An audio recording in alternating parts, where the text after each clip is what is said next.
By now, you've probably heard my magic wand story. It's a brand that's been part of my personal journey for more than 20 years. But no matter how many times I sing Magic Wand's praises, I'll never be able to fully capture the story of this incredible brand. Well, now journalist and author Kate Sloan just completed a limited audio series documenting the history and impact that Magic Wand has created over the last 56 years. It's called Making Magic. And the series chronicles Magic Wand's incredible brand story through interviews with nearly 40 experts, performers, business owners, educators, and fans. So I got a sneak preview of this series, and what I loved is that Kate weaves together snippets from all their interviews into this amazing story arc. She covers Magic Wand's journey from appliance store massager to its legendary influence on culture and sexual independence, and it's all just fascinating. The first episodes of Making Magic are available now at makingmagicseries.com or on all popular podcast platforms. Just search for Making Magic or visit makingmagicseries.com today. Thanks for listening to Sex with Emily. On today's show, I'm taking your calls and giving you some tips that you'll definitely want to try. Topics include the lessons you can learn from your shorter relationships, a new oral sex method that almost every vulva owner will love, ways to take your partner's kissing skills from drab to fab, how do you and your partner break into amateur porn, and how do you know if it's the right time to cohabitate? All this and more. Thanks for listening. Into his eyes. They're the eyes of a man obsessed by sex. Eyes that mock our sacred institutions. Bedroom eyes, they call them in a bygone day. Hey, Emily, you got a boyfriend? Because my man E here, he just got his heart broken. He thinks you're kind of cute. A girl's got to have her standards. Oh, my. Do women know about shrinkage? Isn't it common knowledge? What do you mean, like laundry? It shrinks? Can we not talk about sex so much? Are you kidding me? Oh my God, it feels so good. Being bad feels pretty good. But you know, Emily's not the kind of girl you just play with. You're listening to Sex with Emily. We're talking about sex, relationships, and everything in between. For more information, check out sexwithemily.com. And you can also find us on all social media. It's at Sex with Emily everywhere. Instagram, Twitter, Facebook, all those fun places. Before I get into this show where I'm taking your calls today, which is very exciting, I've got some sex in the news, I have a very special announcement for all of my listeners. I'm so excited to tell you that I have a new show coming out. It's actually Sex with Emily on Sirius XM Radio. And it's going to be 5 days a week. It's starting November 12th. It's on Stars Channel 109. And I'll be there every day, you guys. I will be there Monday through Friday, 5 to 7 p.m. Pacific and 8 to 10 Eastern. And you guys can call in and just talk to me on the radio. Even more sex talk. And I have to tell you guys what this means for me personally. First, let me tell you what it means for you. Nothing's going to change, except for you have more options to listen to Sex with Emily on the radio if you want. I'll still be doing podcasts and everything is going to be great. On a personal note, I wanted to share with you that I love doing live radio. And that was really a dream of mine when I started this show like 13, 14 years ago. And I had a little taste of it. And then I just thought, radio is dead. And I love podcasting and I'll keep going with it. And then this opportunity happened. And I did a little test show in June here for 5 days and went really well. And so this is just, I don't know, I just want to share. It's a great dream. I loved speaking to people live. This is why I love these call shows. So here today, we set up calls with you guys. So we could still do that here. You can also call into SiriusXM. I'll be talking more about it. But I just want to thank everyone for supporting the show and for being a part of this show for the last 13 plus years, or even it's only been 13 minutes, however long you've been listening. Everyone, all my listeners have helped me get to this point and supported the show so we can keep going this long and just keep expanding the audience. What I'm most excited about is that it's going to reach so many more people now who actually might not listen to podcasts, or they've got SiriusXM satellite in their car. So I'm just thrilled. So thank you all for sharing this with me. And of course, if you do have SiriusXM, call in at those times. And I'll be telling you more about it soon. Okay, some sex in the news. Okay, so last night I was at this really cool event. I got invited by a friend of mine, and it was at an art gallery, and it was for about 20, 25 women. It was like a fundraiser, but it was also really cool art and women's empowerment and just cool chicks who are doing great things in LA. And we all had to go around and say what we did. And of course, when I said I have a show, Sex with Emily, it was great because there was actually some women who were like, oh my God, I listened to your show. But what often happens is at these events afterwards, a lot of women came up to me and they just started asking me questions. And eventually it turned into, a Sex with Emily little group sex session, which I actually love. I love these spontaneous, when women are like, oh my God, I've never had anyone to ask this question to. So there was one woman who came up to me and she said, I've got a question for you. And I think she's in her late 20s and she's raised Persian, Jewish.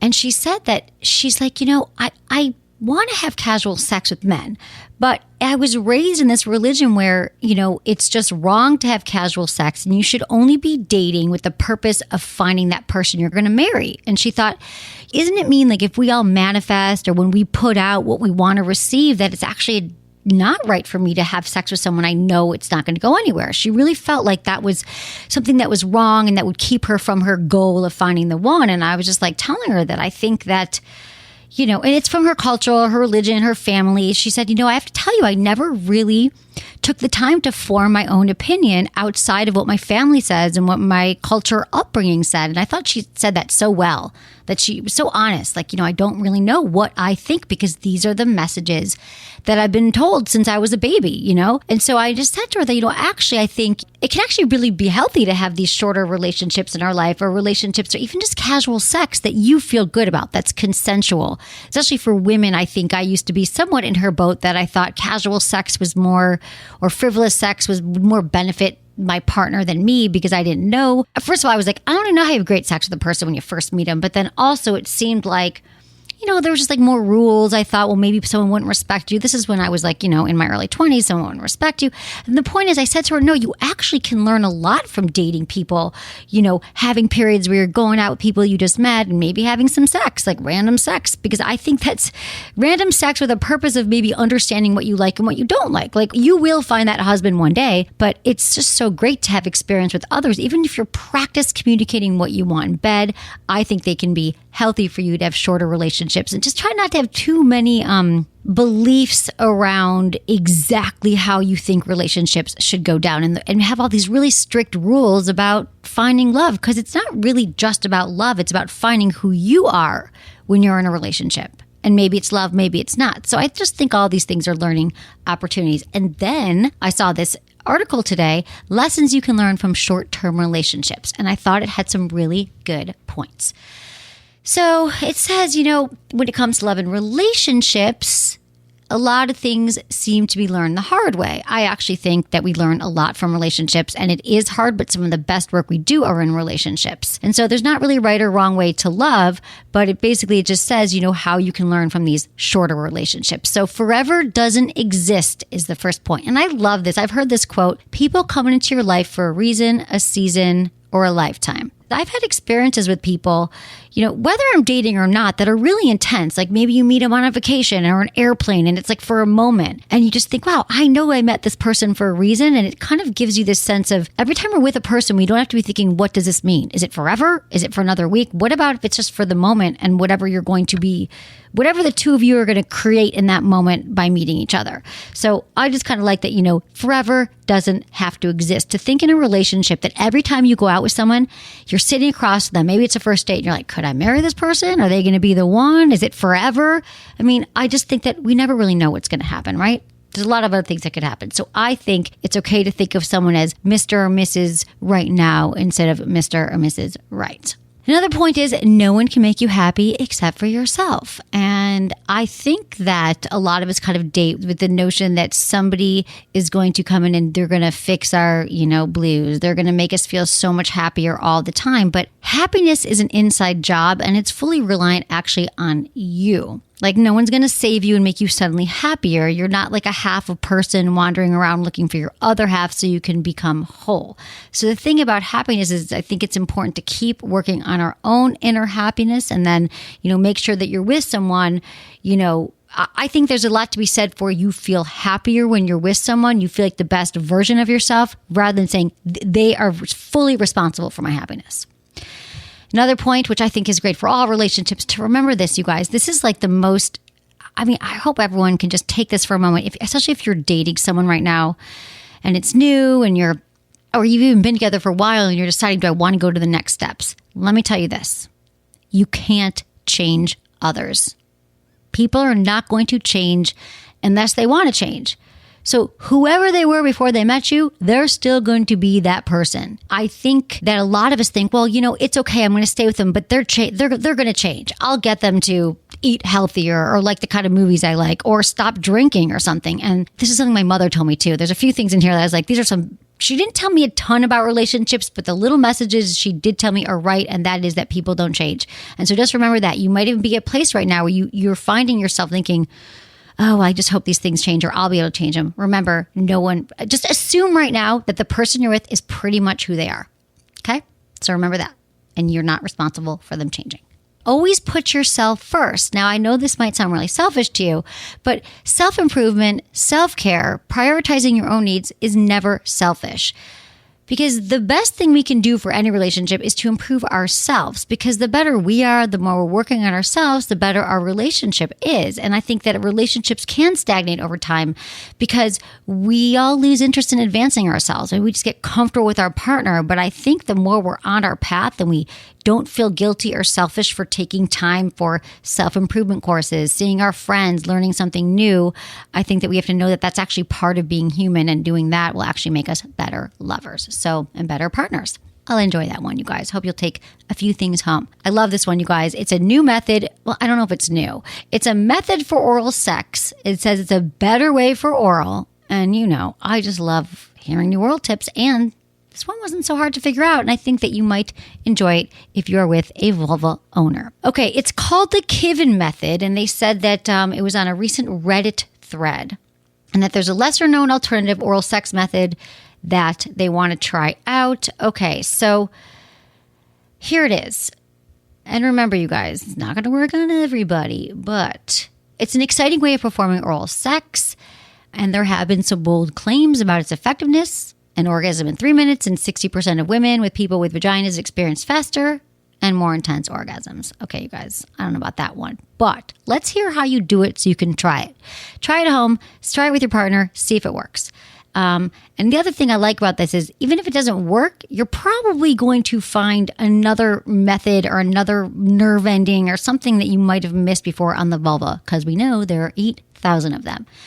So here's the gist. Rather than coming in from between the legs, so your partner's lying on their back and you're kind of coming up between their legs, the giver comes in from the side. So meaning you're like sitting on your side, leaning over into their vulva. So basically you place the index finger and thumb on either side of the clitoris to raise and steady it. And remember, do this gently and use some lube. It's okay, kissing and foreplay, all that stuff is important, but hopefully the clitoris is already a little aroused right now. And then instead of licking up and down on the vulva, you're going to go from side to side across the clitoral hood. So like windshield wiper tongue back and forth instead of up and down. So what they're saying is this, which makes sense, this helps to stimulate a wider area of the clitoris than conventional methods usually used. The positioning is, okay, so here's some other things about the positioning. It's best to approach over the thighs rather than underneath. So with the left hand, the giver needs to place the middle finger on the perineum. So what we're saying is your right hand is stabilizing the clitoris, it's raising it up, and the left hand is going, the middle finger is on the perineum, which is that area between the vagina and the anus. And why you're doing that is because you want to feel for different muscle contractions. So you could kind of tell if your partner's nearing orgasm, you can begin to concentrate on the head of the clitoris with the tongue. So you're supposed to feel some contractions and then from your licking, and then that way it's like a little indicator that you could switch it up and just concentrate on the head. So basically this theory is you're trying 3 different variations. You're going on the side, using a different hand position, and you're licking across the clitoral hood. So what I found interesting, they have one review in here. My wife found it unpleasant, but I found that gently pressing my finger against her anus, her anal sphincter, worked better than the perineum. So that's interesting. And the key is to keep the pace and pressure consistent, which, by the way, is always really important during oral sex to kind of keep it consistent. Another person said that she came within 5 minutes of me finding the rhythm. It's usually 15 to 20 minutes. So I don't know, you guys. Let me know what you think. I just emailed this to my boyfriend, so I haven't even tried it yet. I'll let you know what happens. I actually would love to hear if you guys try this out. We could even post a link to it on the website or in the show notes so you can see what you think. Okay, guys, There's some oral sex, some relationship tips. Now we're going to get into your calls. I'm so glad. I love call shows. We're going to take a quick break. Shout out to our sponsors. Thank you for supporting them, and I will be right back.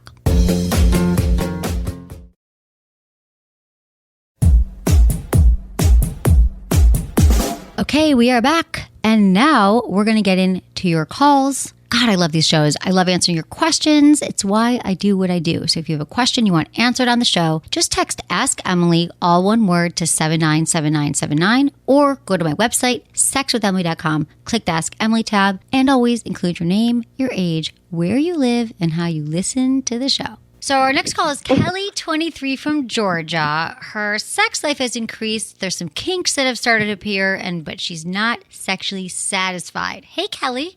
Hi. Hi. Thanks so much for calling in. So tell me what's going on. So it's kind of a lot. It's okay. So me and my boyfriend, who is 22, have been dating for like 2 years now. It started off kind of like the sex life part of it started off kind of interesting just because he has some really bad past sexual experiences. Okay. And that's been, kind of something that we've been dealing with for a long time. But then we both moved to Florida recently, and things have just been sort of, what's the word I'm looking for? Out of the blue. Okay. Like, we have been having sex probably about 3 times a day, 2 times a day. Okay. Like too much, like not too, I don't know. It's just not typical for us. And then, on top of that, recently he's been really wanting to do anal, which is like, something I'd totally be okay with trying. And I have tried with him since he's been interested in it, but I have also expressed to him that it really just doesn't do anything for me. Right. Like, I mean, I like that it turns him on, and I like that that's something that we both share, that he's comfortable enough coming to me with that, right. But I just don't like it. Like, it hurts me. Right. Okay. And so I've told him that, and I'm like, I just, it's not, I just feel like you're getting so much more out of this than I am. Exactly. Kind of yeah, no, I hear you. And then it's so frustrating. And then the thing that kind of sent me to email you when one night we were, getting intimate in the bedroom, and then he was like, hey, can you just sit on my face? And I was like, sure, okay. But then I kid you not, Emily, I sat on his face for like 30 minutes, and he was only licking my butt, like the whole time. Right. Okay. Oh my God. So he didn't know probably where to lick you. I guess. Yeah. Okay. So what you're saying is your sex life increased because you moved to Florida, and now it's 3 times a day, which is too much for you, or it would be okay if you were having pleasure. So basically, here's what I'm hearing. So tell me if this is right. So okay. Kelly, I'm hearing that like you guys have been together for 2 years, sex has been good, and now it's more frequent. He's having more demands. He's speaking more about what he wants, and it sounds like you need to probably talk about more about what you want with him and figure out what that is. So you're both having pleasure, right? Yeah. Because okay, so that's correct. So tell me, have you talked to him about like what you actually want and what turns you on? I guess not really. I guess I've really only kind of channeled the whole anal doesn't turn me on. Right. But okay. I don't so think that's I've ever had the conversation of like, this does. Right. No. Okay. So this is great though, because what a great opportunity. Because here's what you have to understand is that you're both like early 20s, right? He's 22, you're 23. You've been together 2 years, even if you guys have had partners in the past or a few, you just haven't had enough like years yet on the planet to even have this kind of experience yet. And you might not know exactly what you want, but the good news is sounds like you have a willing partner who wants to experiment. And so it's on you now to kind of, I can get to the anal in a minute because I get that. Like it's not great just to start with anal. And if it's been painful in the past, we'll get to that. But do you know, my first most important question, Kelly, is do you know what you do want? Like, do you know yet what does turn you on and what you're craving?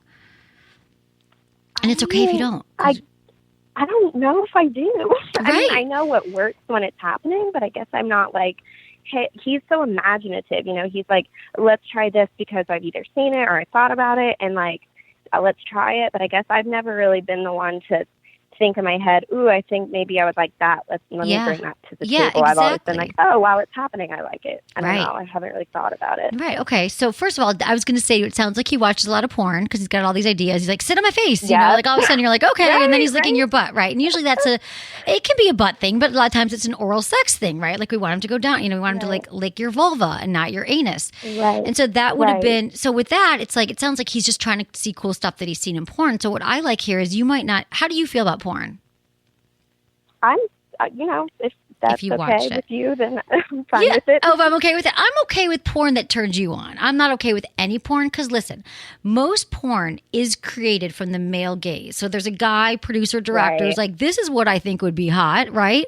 Since the beginning of time. And they set up scenarios that are mostly men's fantasies. It might not work for you. It might. You could try it out. But I think this just comes back down to your own masturbate. Do you masturbate? Do I? Yeah. Yeah. Okay. And you have, yeah, sure. Do you have orgasms? Yeah. Do you use toys? And do you fantasize? Yes.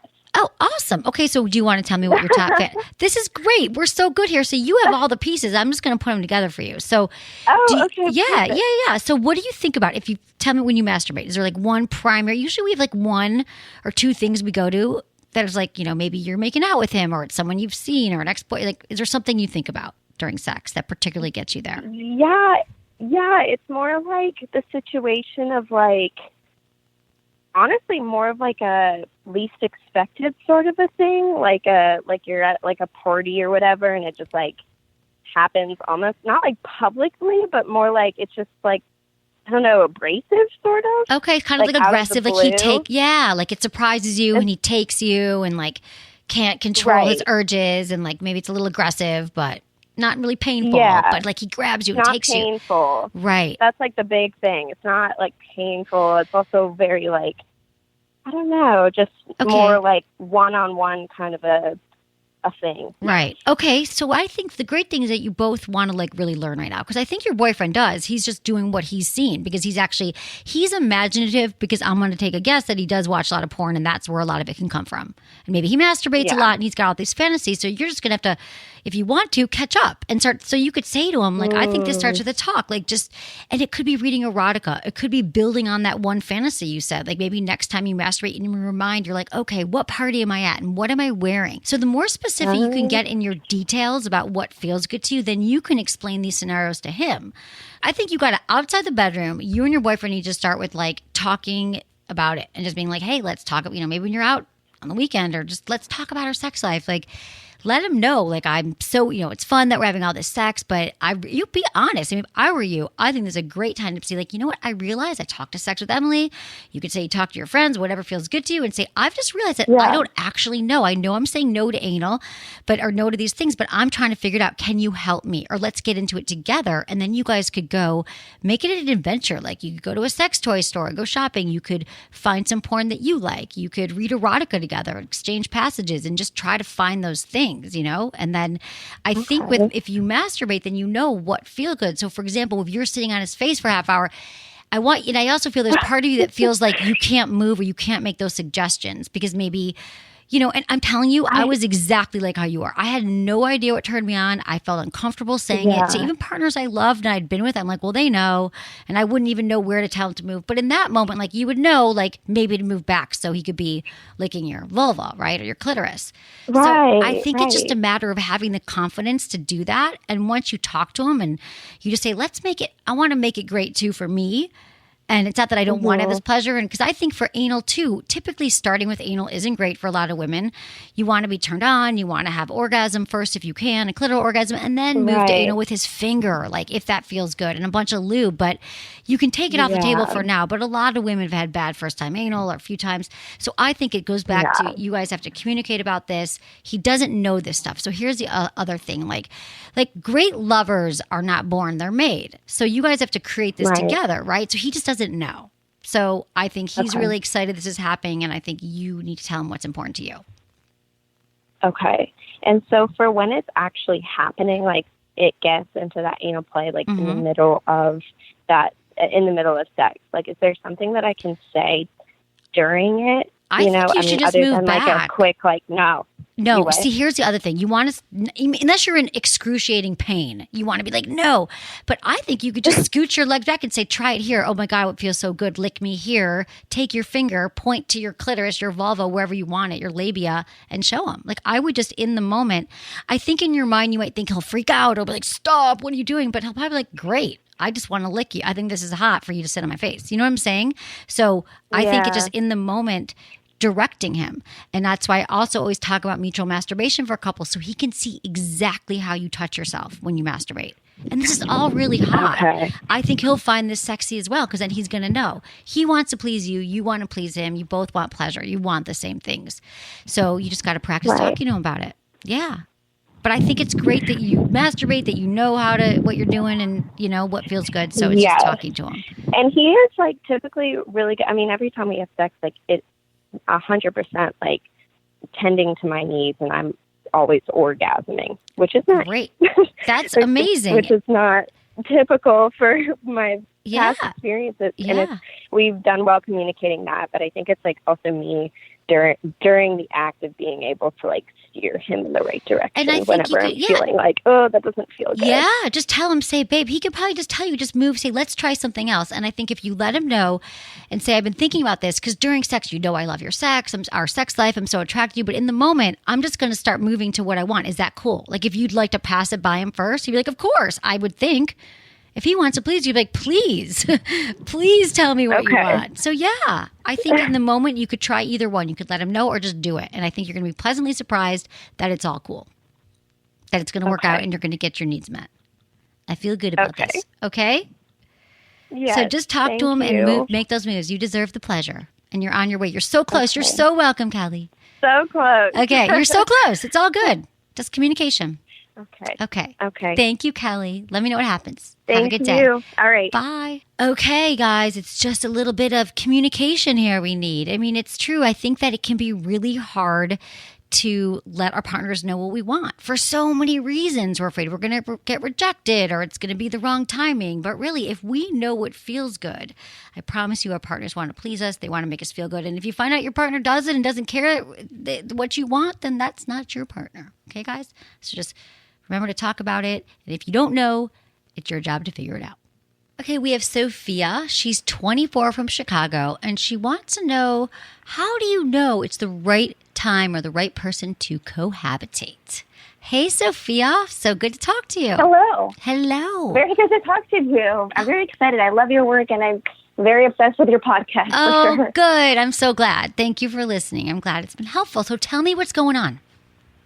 Okay, so I'm 24, as you said, and my boyfriend is 10 years older than me. We've been together for about a year, and we had been talking about moving in together, but nothing really had happened quite yet. I was still unsure about it, and he recently moved out, and he just recently bought a house, and he really wants me to move in with him. I do want to move in, but there's like a couple of things that are holding me back, and I have a couple of concerns. You know, I feel like I'm still in the process of finding myself personally and emotionally, and my career. I'm still trying to figure out what I want to do with my life. And then at the same time, sometimes I don't feel completely hurt in the relationship. So I'm like still going back and forth. So is it normal to be going back and forth? Is that just a sign?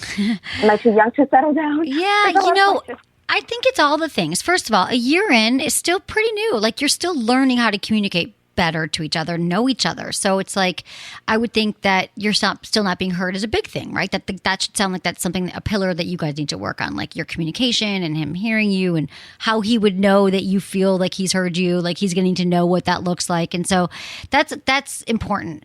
But I think for you, okay, so you're 24 and he's 34. And I think you said it was your first relationship or serious relationship. Yeah. And so, yeah, I feel like, I mean, this is my people, you know, and I'm from Michigan, you're in Chicago. I get it. It's like a different, people do settle down a little bit like sooner. But yeah, I get a sense that, you know, you mentioned your career and still figuring yourself out. That's true at 24. And the fact that you even know that is great. Because some people at 24 are like, oh no, I've got this. I know myself. But you're right. You're still on a journey and still on a path. And so I would say be careful. Like, there's no need to move in right now. And I don't love if he's pressuring you to do it, because it doesn't sound like to me like you're ready. You know, you could still be together. he's definitely not pressuring me. He's telling me to take my time. It's just more that I'm concerned about wasting his time, and I've communicated this to him, and I told him I don't want to be wasting your time, and he says that he's not in any rush or hurry, that he's willing to wait for me, but it's me just trying to figure out if I need to move in or like just focus on my career and not be in a relationship since I'm so young. Right, right. I mean, you know what? All those things, like I think that you don't know yet. So I think the thing is, it's not so black and white. Like I don't think you should move in yet. That's my thing. I think you should move in when you know you're ready. Like when you know this is someone that you think you're going to want to have a long-term relationship with it and like spend the rest of it. Like really know because you've tried it out. You've traveled together. You've spent time together. You've, had some more time. So I feel like you're not there yet. So I think you can just let him know that. But as far as your relationship going, it's not contingent upon you moving in with him, right? Like you could still stay with him and work on things. So that's the other option. So you could still kind of set yourself a timeline too, because, think about like, what would you like to work on in your relationship? You said that you wanted to work on communicating better, having him listen, feeling heard.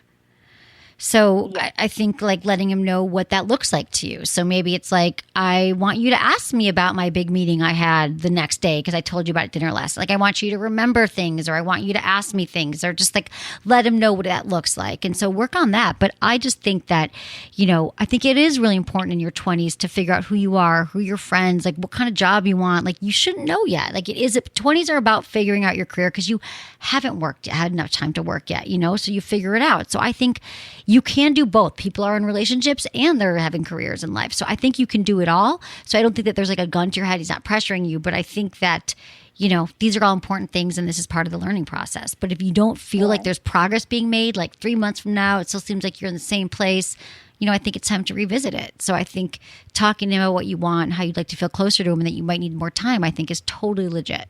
So you think that once I basically make progress and once I actually know, because that's what I was thinking, I don't think it's normal for me to go from one day thinking, yes, I'm totally ready for it, and we're in that position for us together, and other days we're not. So that's really not normal then? No, that's normal. Wait a minute. It's normal. Yeah. Oh my God. Yes. Everything. Listen, to think one day, oh my God, we're so in love and it's amazing. And then the next day he says something weird or doesn't remember something and you're like, oh, never. I need to end, I think we all go through extremes. Like, it's fine. Like that's normal, I think, to be undecided in a relationship. But here's the thing. What I want you to make sure of is that you're more decided than less. So at least over 60% of the time, let's say, right? You're more into it than not. But if it's a 50-50, like I'm in, I'm out, I'm in, my out every other day, and this has been going on for a while, then I might kind of take a look at that. So I might just kind of write down some things and think about like pros and cons seem so silly, but like what is working, what isn't, rather than just keep going in a loop. So yeah, I don't think there's anything wrong with that, but I also want to make sure like he's really not giving you any pressure, in a 10-year, and that's one thing. And also 10 years is a big age difference, I think 24 to 34. Not that things don't work out, but you're in different stages, right? Like he's buying a house and you're figuring out your career. And so exactly, that's real too. I mean, I'm going to say something, that age difference is, that works for people, but you're young figuring it out. I think that there's nothing wrong with you right now. You're not doing anything wrong. We all fluctuate. We're never certainly sure until maybe we decide to get married. And even then people aren't totally sure. So I think that the more you could work on getting your certainty level up and less downswings is great. And maybe once you really get into it and start working on it, you'll realize that no, we're not compatible. Or you might realize, yes, we actually are and things are great. So I think there's a little more deeper work to do with him. Like talk about those things that you think you can't talk about. I don't know what those are for you. But I think it's important to bring up your concerns because it's been a year and it's time. Right. So if there's anything you're holding back on, you want to figure it out. You don't want to waste time. That has been so helpful. Oh, good. You're so welcome. I said, yeah, I think that you deserve to take the time to figure this out right now. And it's a good time to do it. Yeah. You're completely right. Thank you so much for your help. You're so welcome. Thank you for listening to the show and calling in. You guys, I think it's really interesting because I've been in relationships sometimes, even sometimes now, I'm like, oh God, he's driving me crazy, but it doesn't mean that I want to end the relationship. So I think we have to all monitor it. Like, I think that's a really good thing to think about. Like, if you are less enthralled with your partner than you are really into him. Like if there's more things that are negative than positive and it's been going on for a while, we'll take a look at those things. And I think in my 20s, I know I did this in my 20s. I didn't really press issues. I kind of just would stay in things long time, like 2 years. And then I would spend half of the relationship trying to get out of it because I didn't really know how to communicate. I didn't know what I wanted yet. And now I would tell myself and I would tell people now, like, even if you don't know the right way to do it or what to say, just start asking those questions. Start having real conversations with your partner about what you want, what you need. It doesn't have to be perfect, but really start developing how you live in a relationship and what you want in a relationship, and trying to make it the most healthy, satisfying relationship you can. And I think that the more work that you do in relationships, really getting into the hard stuff and the deep questions, your answers will come and you'll know whether or not the person's right for you. But you got to do this kind of work of deep, real communication, which always enhances intimacy and can certainly bring you closer together. Ernesto, 32, from Los Angeles. They're an open married couple and they want to start up in porn. Ernesto, tell me everything. Hi. Hi, how are you? I'm so good. I like this question. Tell me more. Yes, thank you. Thank you so much for having me. Of course.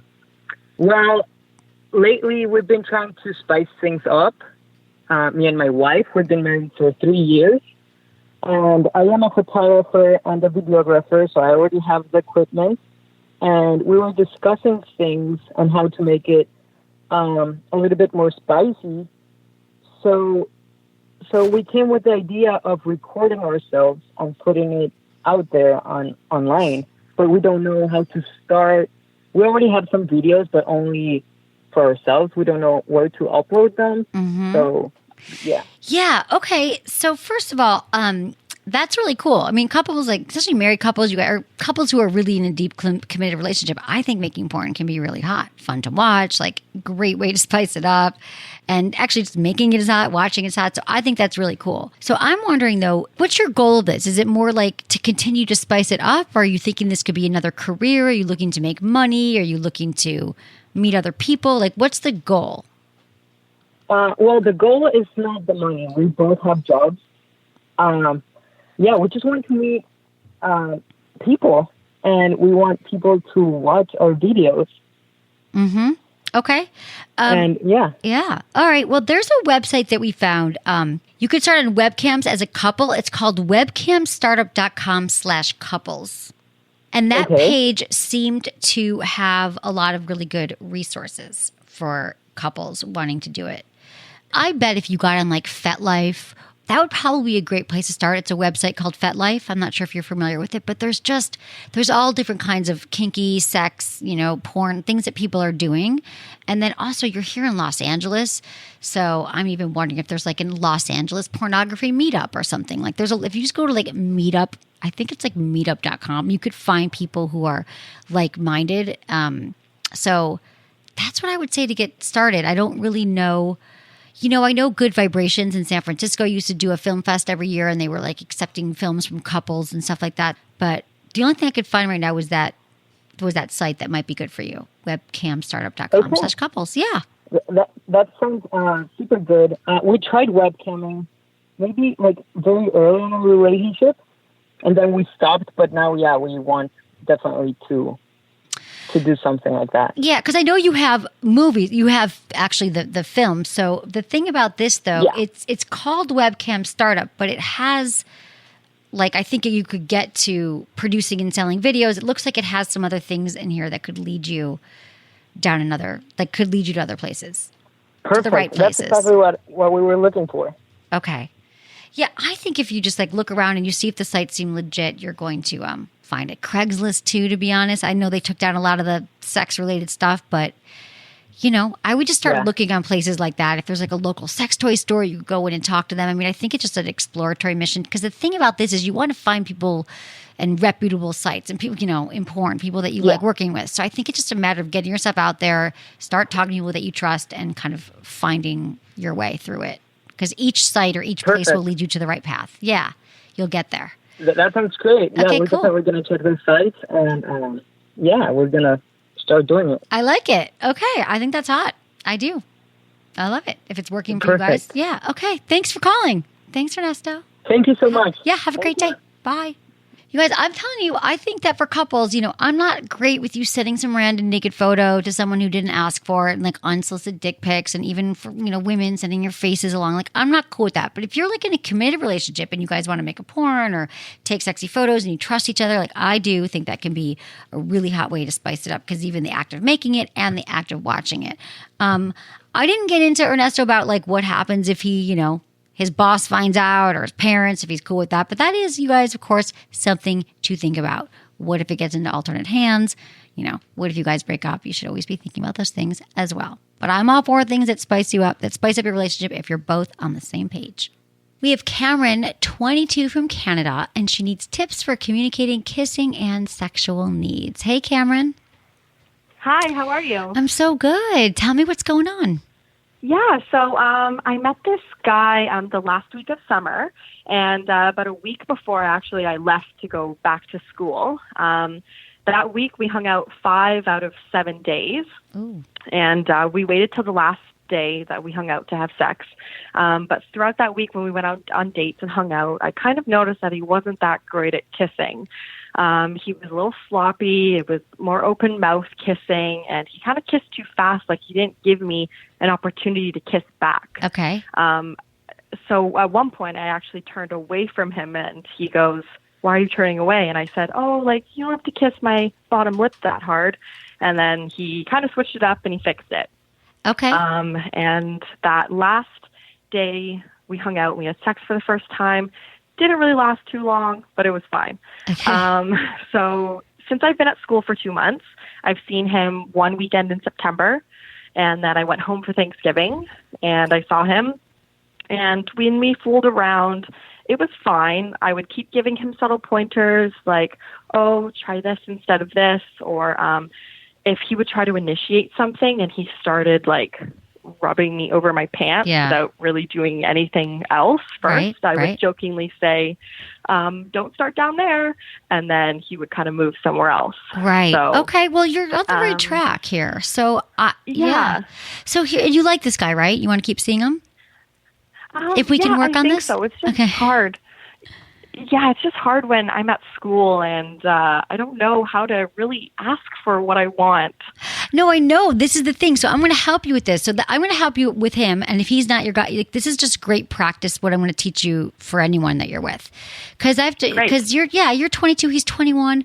I just want to remind you and all the listeners, like, you're not supposed to be, you don't know. Like, you guys are actually teaching each other at this point in life. Like, even if you're like, "I heard he slept with 10 girls before me," that does not mean that he's a great lover, that he knows what he's doing, right? So it just takes time and communication, and you could have tons of lovers and still be a sloppy kisser. You know what I'm saying? So really, I would say it's great that you are able to give him feedback. And so what I would say to him, though, instead of the like, "No," or "Don't do that," or "Try something else," I would let him know, like, if you could practice being like, it would feel great, and like move his hand up to your breast, maybe, right? Just for the touching part. And then maybe, because here's what you have to remember. He wants to please you. He wants to have good sex with you. He just doesn't know, right? Through porn or whatever. He's like, you just rub grab the crotch. And we're like, women are like, it's like sandpaper when we're not turned on, right? We're like, "No, don't do that." Yeah, exactly. So he just doesn't know yet. So just saying, "Oh God, let's just, I was gonna say, go back to the kissing." So we got to work on that too. But I think if you could just kind of redirect and say, "I just want to slow things down,"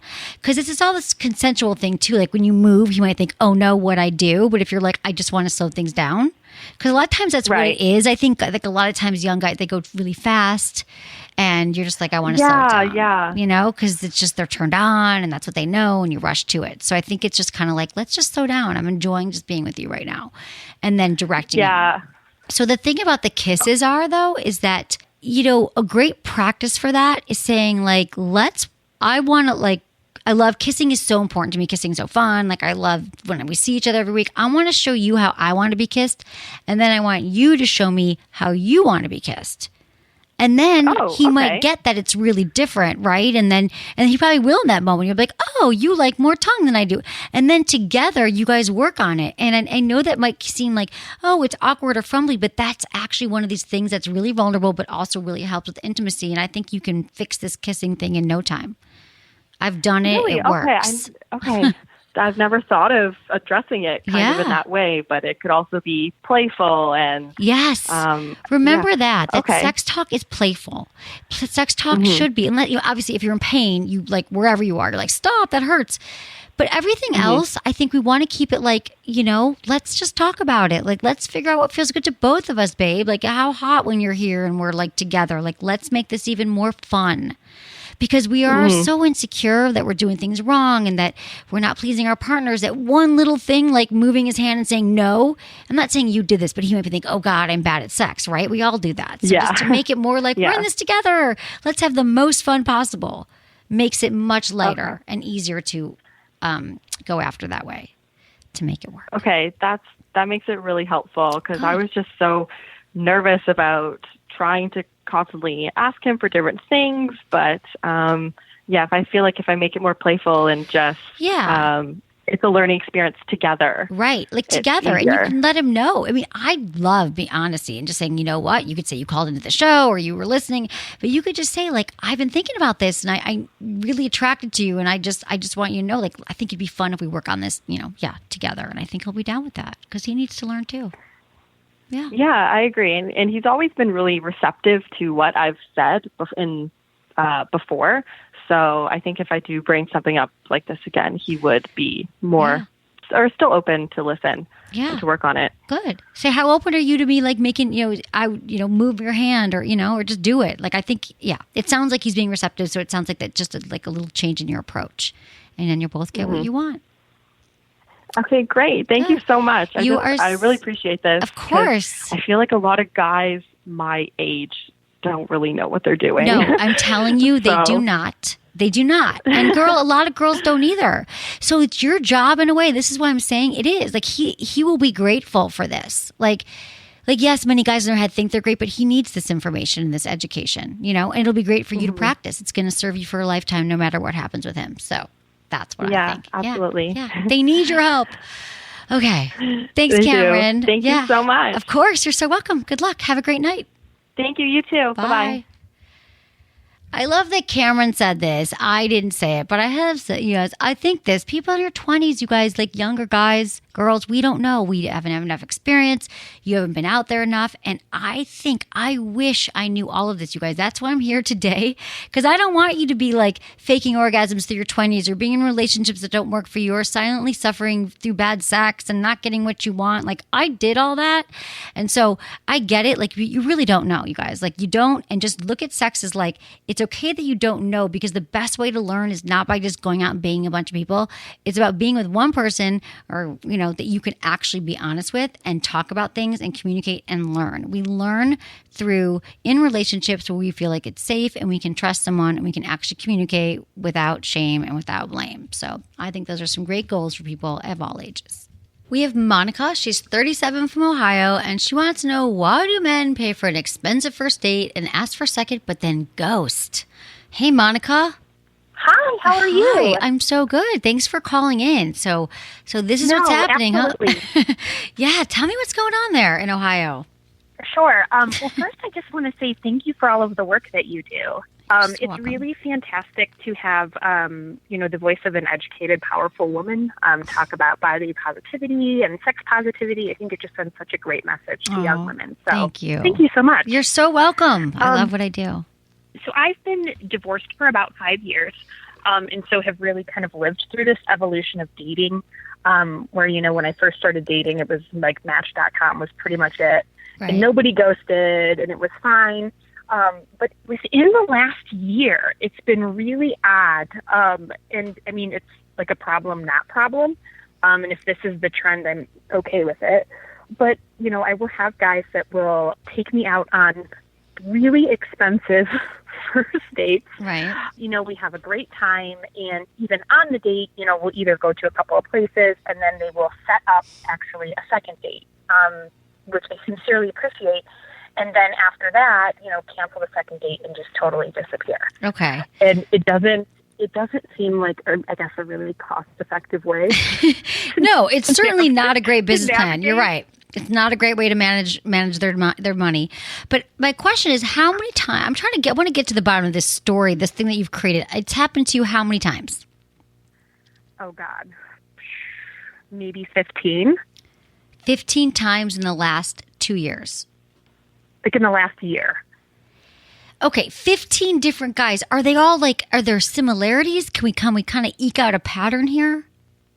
Not, not age, not really anything. And my age range typically will go from like 30, like low 30s to, low 50s. But yeah, there's not, and that's why I'm like, is this a thing? Well, and my ghosting friends is a in the thing. area Yeah. are experiencing the same thing too. Where are you in Ohio, if you don't mind saying? I'm from Michigan. I'm just Sure. curious.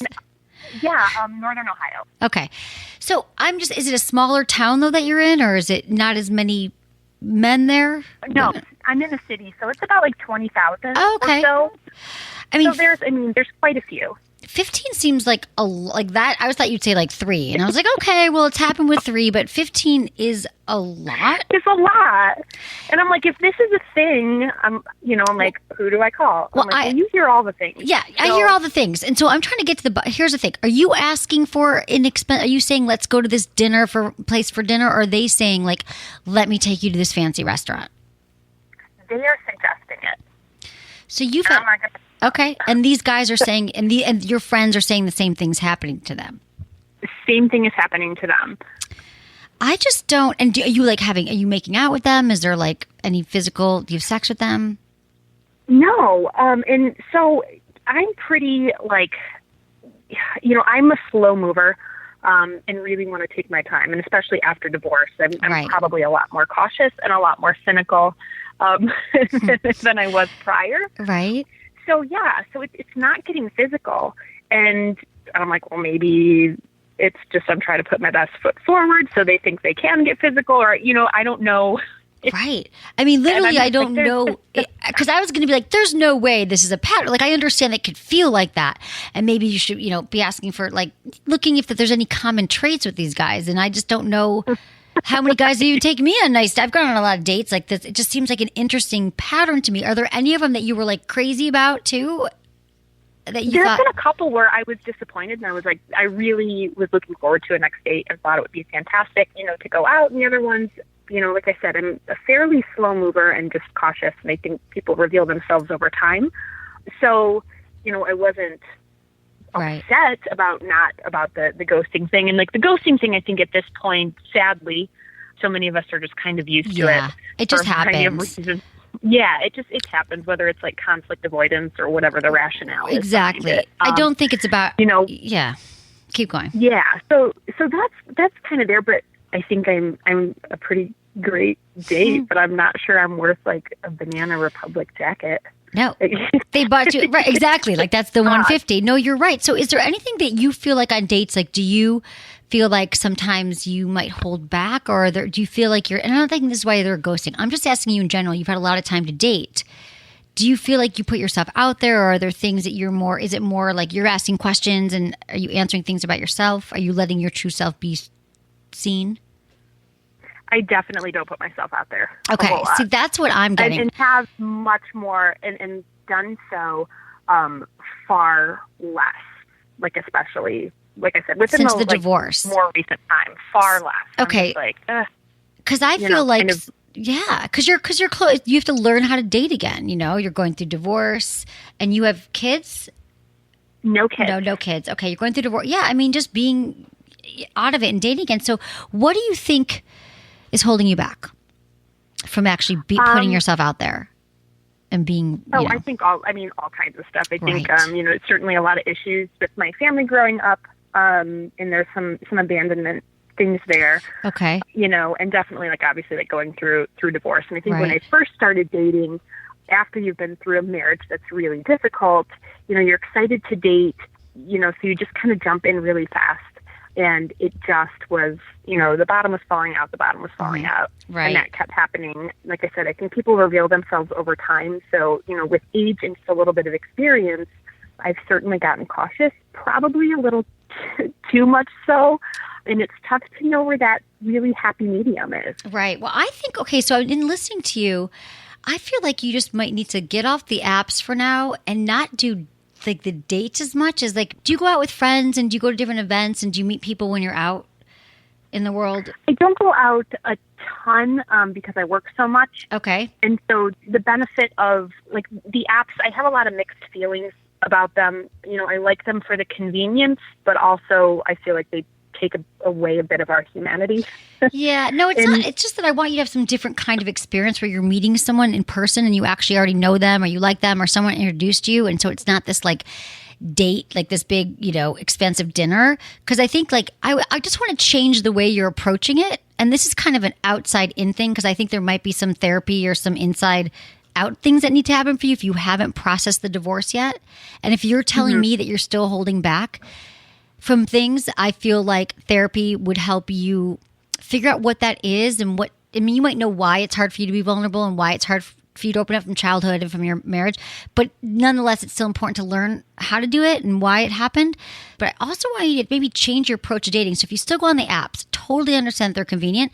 Maybe you just say no dinners. Like, I'm going to meet you for coffee or I'm going to meet you for one drink. So they can't pull out all the stops and do all the things with the dinners. And it's like a real conversation somewhere where you can't be distracted by bells and whistles and horses drawn carriage or whatever they're doing or flying you somewhere, so I just want like a different, like you take control and you take the initiative and maybe you follow up with them or you let them know that this has happened to you and I don't want this. I don't know. Like, I just think that there's ways that you could be more yourself and that you're going to be like, oh, this actually didn't feel so bad.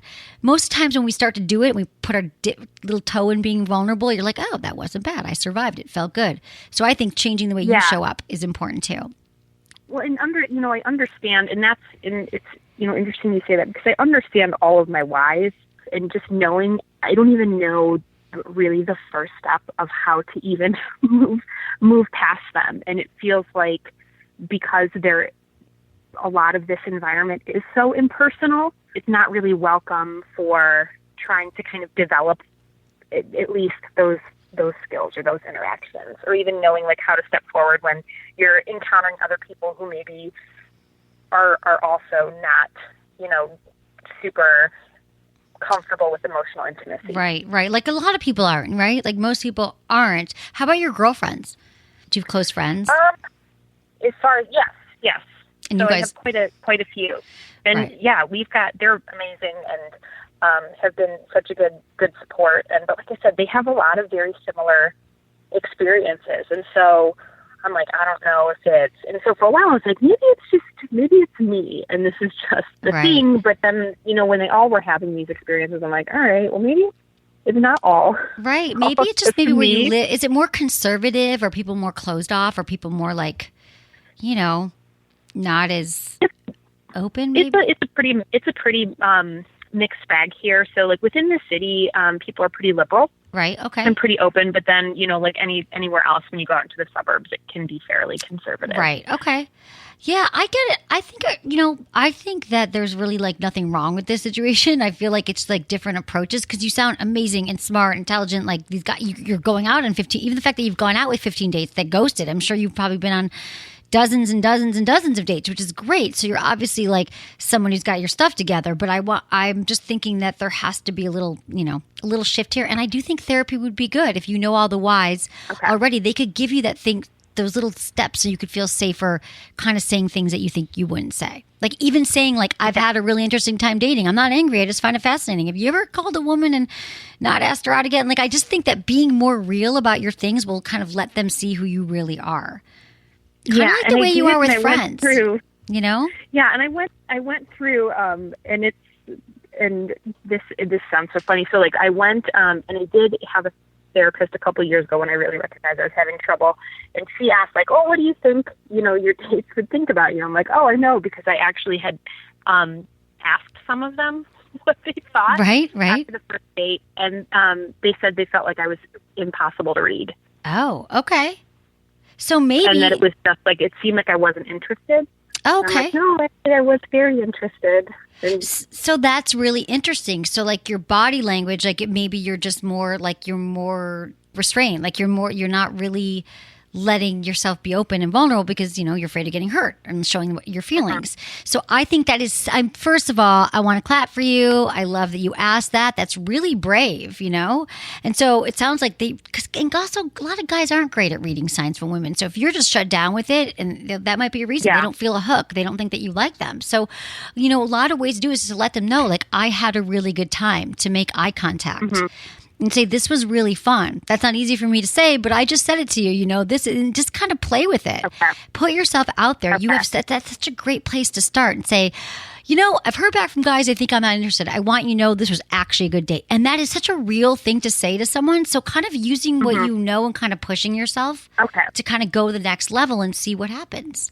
It's going to help you in everything you do, because I'll bet this is showing up elsewhere. Yes. And it's it's weird. Like, it's funny though, I'm not like this at work, but in my personal life, I just have a really difficult time navigating it. Yeah, no, because it's different, because it's so vulnerable and it's your heart. So I think just little things, just kind of practice doing something a little more vulnerable, a little more open on your dates, and you're going to see the whole world open up. Okay. Terrific. Okay. I promise. Yeah. Okay. Well, good luck to you. Keep dating. Thank you so much. Keep up the spirit. You're so welcome. Have a great night. Thank you, Monica. All right. Thank you. You Bye. too. Have a great night. Bye-bye. Bye. It's interesting because when I first started talking to her, I'm like, okay, this is all on your, this can't be true. But it sounds like, some people ghost. There's all this weird dating stuff that happens. But typically it has to do with us, not some weird pattern out there in the universe. And I think dating is so important in relationships. We do our best work actually with another person. Even if it's dating or relationships, it's a good place to learn. So if you're out there dating, use it as a tool for self-discovery, self-expression, and practice being that vulnerable, open person. Of course, there's certain boundaries and certain things you don't need to let it all out. But say those things you might say with your girlfriend. Like try to be yourself and be more comfortable as possible, because it will help you, because people want to know who you are. They really do. They want to see you. It's an important skill to develop. And I think that I've been there. I can really relate to her. I think I used to be much more shut down. But the more I realize that, like, it actually gets better when you're more yourself, because then you don't have to pretend anything. You don't have to pretend to be someone else. I'm like always myself wherever I go. And I think that's really helpful for people too. You can change where you are now and get to where you want to be. Okay, guys, that was fun. Check me out on Sirius XM Radio. The channel is called Stars 109, and it's starting November 12th, 5 days a week, Monday through Friday, 5 to 7 p.m. for more sex talk. It's going to be fun. We're going to have some new segments. It's still called Sex with Emily. So if you're on a commute, you live on the East Coast, it's 8 to 10, call in. I'm really excited. Tell your friends if they have Sirius. So love that. And thank you, everyone, for listening. Thanks to my amazing team, Ken, Sarah, producer, Jamie, and Michael. Was it good for you? Email me, feedback@sexwithemily.com.